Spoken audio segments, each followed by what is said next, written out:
Hi there, and welcome to Be a Global Citizen. My name's Scott, and I'm a Soka researcher and educator. Enjoy learning about what educators from around the world have to say about global citizenship. These are the highlight reels of my friends and colleagues. I hope their insights and stories inspire you to be a global citizen.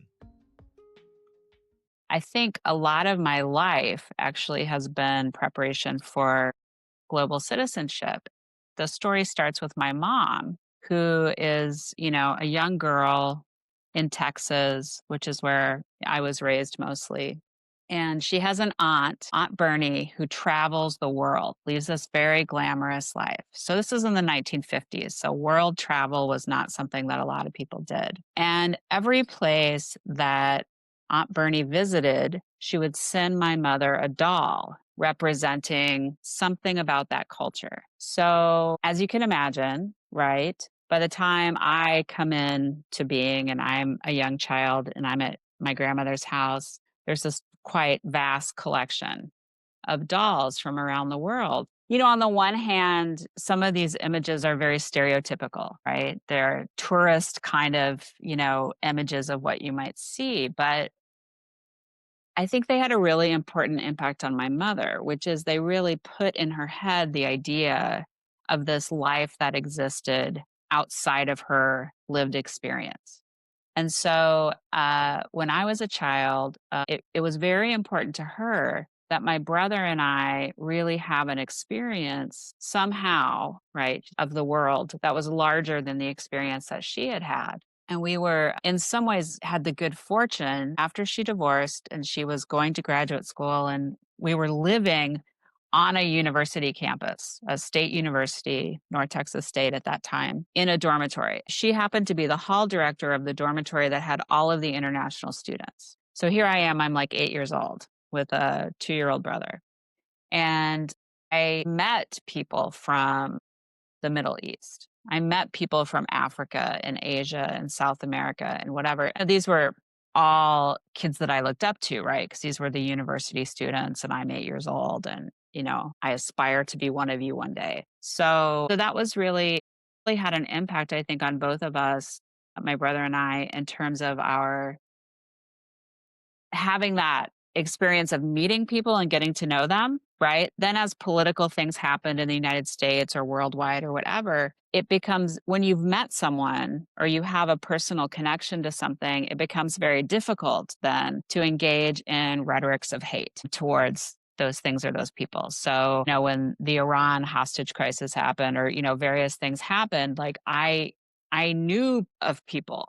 I was acquainted with people who were from Iran. So I couldn't really participate in this idea of the evil empire, evil this, bad that, because there was more nuance, for me out of my personal experience. And then interestingly enough, as it happens, my brother and I grew up, and all of the grandchildren in my family, so his children, my child, are all adopted internationally. So at the point in time that happened, I felt very strongly because my daughter was born in China that, that my daughter was basically a displaced person, that this was a situation that happened that was kind of a humanitarian situation.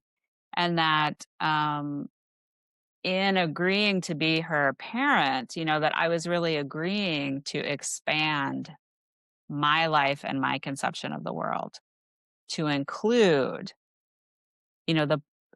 the situation in China, the people there, the culture, the language to the extent possible. So um, I think that's my kind of personal experience with global citizenship and how that has expanded personally for me. Yes, definitely. So a professional consideration, right? Because I'm a teacher. One is I think to really be mindful of the presence of single narratives, right, in the curriculum that we teach. So for instance, in I teach third grade, right? So at every grade level in the United States, in Minnesota at least, there's some unit about citizenship, right? And in the last year, there was a presidential election in the United States. And so that some teachers might view that as a great opportunity to talk to students about the importance of their parents voting, right? Because in a democracy, voting is very important. Well, that is true. But it's also important to understand that not everybody has citizenship rights in the United States if you teach in the United States. It's to know, to understand the parameters of membership, right? I think, into some of the various pockets that we're trying to introduce, which is not to say that then we can't talk about citizenship, but we have to think very broadly. And I think global citizenship really provides us an opportunity to think more broadly about what are the civic responsibilities or the things that are important no matter whether or not we have national or local citizenship status, right? And then also, I think another consideration is to really be mindful of our own personal power, uh, in terms of how we represent, but also the impact that we can have. If you don't mind, there's this passage that I'd really love to share. Of course, Okay. please. Okay, it's from a book, and when you're a teacher, like, sometimes you use, like, literature to, demonstrate different points, so that's kind of a teachery thing to do, so I apologize to all of your audience members, but a long time ago, someone who was really important to me shared this book with me, by Martin Bell, and there's a story in it that's, called "What the Wind Said to Thagir," and so that you imagine in your mind the situation as the little boy having this conversation with the personified wind. Okay. So this is a passage that I think was just really beautiful and important when we think about this, and especially when we think about awareness, but also imaginative empathy, right? Which is another concept that Ikeda talks about. All right.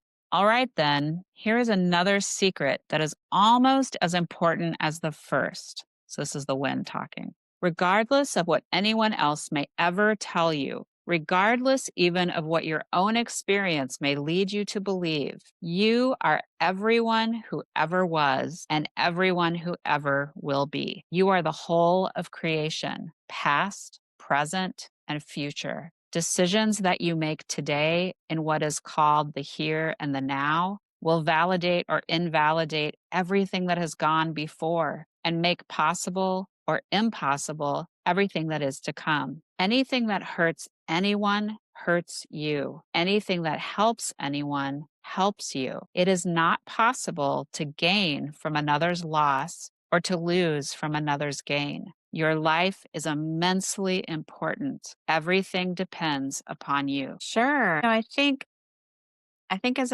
I said before, that it's really the key thing is to continue to raise your personal awareness, right? Awareness of others, awareness of diverse perspectives, awareness of other places and things, languages, cultures, however you can connect. Use your interest to propel, those connections as a way to start. And everybody starts somewhere. It's not, there's no race. There's no special like passport badge that is awarded by the UN for global citizenship, Get a new passport awareness, or something. competency. So just, continue to raise your own awareness and then seek to connect to others, based on your growing awareness of what is and what, how you want things to be. There's always a way forward, and relationships are a great antidote to fear. It's very hard to be afraid of someone if you know them, if you have a relationship with them.